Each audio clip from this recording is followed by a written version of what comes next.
Alright then, here we are, Homer Cocktail doing the vlogging again. Nice little hat here, might as well wear it. Nice little poopy there. A little overcast day. I'll wear it long enough to film me with it. See that? Nice little hat. Nice little hat. There we go. Anyhow, put it back over here. I just did a piece right now where I talked about, hey man, this really nutty time as the 20th century ended and the new millennium began. And there's a couple more points. I have them on my hand right here. A couple more points I want to make about the fairness of life, which I'm never a believer that I should complain about life being fair or not being fair. Some people out there have a very luxurious life because they have a wealthy parent who happens to be benevolent, you know.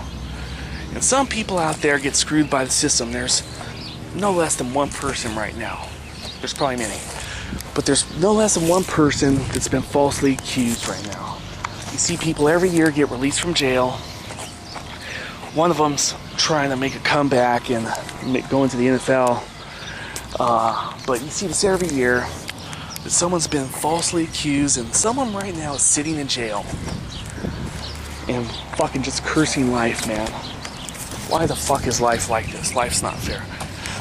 Okay, and those are extreme things. But you know, hey man, if you're a sap, which I'm not a sap, you don't fight it and just let it happen. Then it happens over and over. And I think what I'm doing here is I'm trying to understand this myself. You know, I'm trying to talk myself into a conclusion. We used to have a good party group, and I just vlogged about one of the guys that was in our group. There was a Teamster organizer. And I got a job for this other guy. He was born in Chicago. And if he wasn't fucking up with the tennis policy, and if this other guy wasn't aggressive about trying to organize, he was new to organizing, but if he wasn't new to organizing unions and stuff for the Teamsters, I probably wouldn't have got fired from Quill. And I might have had an easier time getting a better job. You know, I might have graduated from Pitzer, still employed at Quill, and everything might have ended cordially.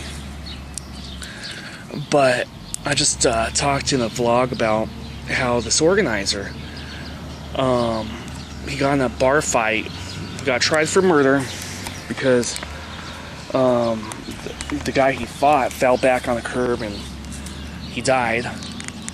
And then now he has involuntary manslaughter on his record. And you know, once in a while I research my friends or whatever, like anyone does on Facebook or the rest of the internet. And someone was complaining that he makes like $200,000 a year as a organizer. You know, part of it's just in perks from the union with airline flights and everything. But I'm wondering about this stuff. I got another guy a job at that same warehouse, and I got him into Pitzer College. And while he was at Pitzer College, from the story he told me, he started Pitzer the same semester where I started having these crazy problems, and I don't know if this has anything to do with it. I came back early from Venezuela, and I seen him on campus once.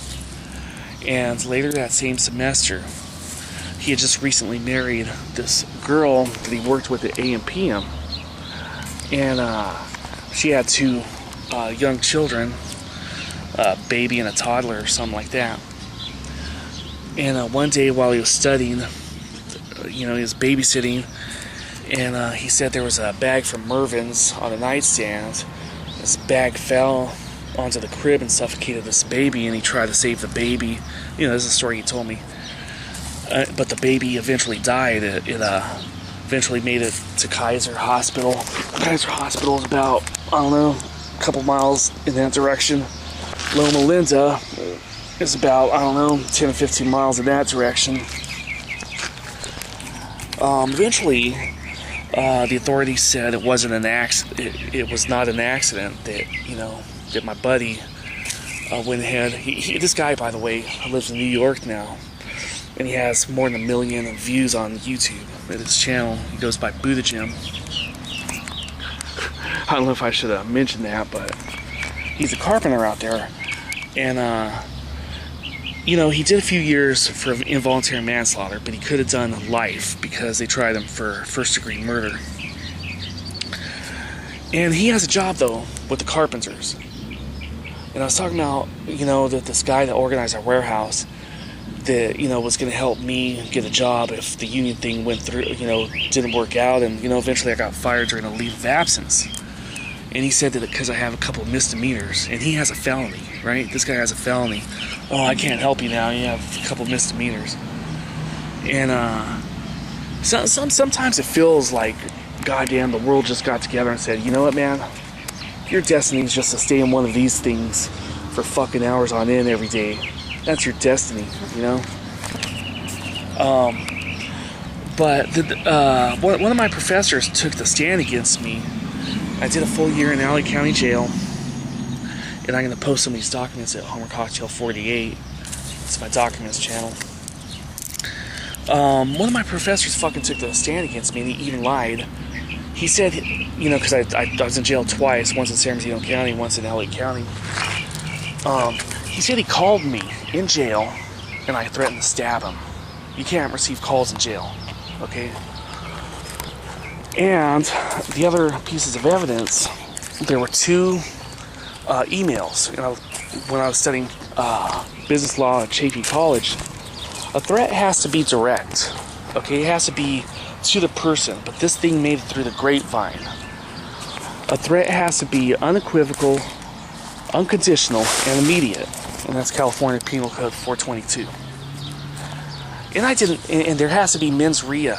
It has to be established, which is a guilty state of mind.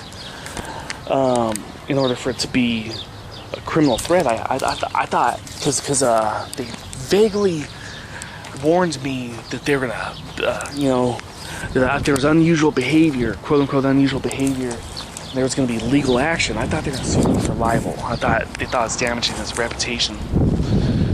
But this motherfucker in the autumn of 2000 took the stand against me, lied on the stand. Oh, and there was one other thing. In the Christmas of '98, I sent. I had a very bad experience with the external studies coordinator because I had to come back from Venezuela, and I started writing some fiction. And Stephen King wrote a book about Tom Gordon, and the pitcher for the Red Sox. And I read the introduction because it said, no, even though there's a real Tom Gordon, this one's not the same Tom Gordon. Okay? In America, you have free speech and you have liberties. And there was nothing threatening. I was trying to tell people, I got screwed over by that lady. That's what I believe. Did anyone else? Maybe we should petition or something and, do stuff that the school teaches us. But they pretended that I was going to behave violently or something. And I did a year in LA County Jail. I went through a riot. while I was at Castaic over there. I was staying in high security of all things. I was sleeping next to a 187. It was real crazy. But I only have one more minute. But while I was in the system over there, it was more than 10 years ago, I came across this other student, a Pomona student. He's one of the Claremont colleges as well. And this other guy, his name's Jared. He stabbed one of his professors in the neck. Okay? And he was a philosophy professor, and he eventually passed away recently, a couple years ago. And this professor decided he wasn't going to press charges. He got stabbed in the neck, and he said, I'm not going to press charges against my philosophy or whatever. And they think he died prematurely because of getting stabbed.